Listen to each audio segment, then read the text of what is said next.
நியூசிலாந்தில் கடுமையான நிலச்சரிவு ஏற்பட்ட நிலையில் உயிரிழந்தவர்களின் சடலங்களை மீட்கும் பணி நடைபெற்று வருகிறது.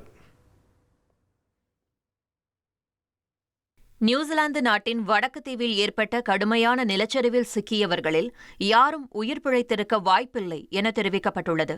மவுண்ட் மௌகானி பகுதியில் உள்ள சுற்றுலா முகாமில் கனமழையால் நேற்று முன்தினம் நிலச்சரிவு ஏற்பட்டது. இந்த விபத்தில் 2 இளைஞர்கள் உள்பட 6 பேர் இதுவரை காணாமல் போயுள்ளனர். மனித உடல் பாகங்கள் கண்டெடுக்கப்பட்டதைத் தொடர்ந்து மீட்புப் பணி நிறுத்தப்பட்டு தற்போது சடலங்களை மீட்கும் நடவடிக்கை மட்டுமே நடைபெற்று வருகிறது என தெரிவிக்கப்பட்டுள்ளது. கனமழை காரணமாக அருகிலுள்ள பப்பமோவா பகுதியில் ஏற்பட்ட மற்றொரு நிலச்சரிவில் 2 பேர் உயிரிழந்தது குறிப்பிடத்தக்கது.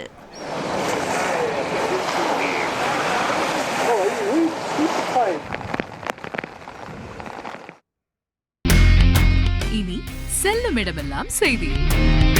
தந்தி டிவியின் வாட்ஸ்அப் சேனலை ஃபாலோ பண்ணினா செல்ல இருக்கும் இடமெல்லாம் செய்தி. இதோ QR கோட் இப்பவே ஸ்கேன் பண்ணுங்க, ஃபாலோ பண்ணுங்க.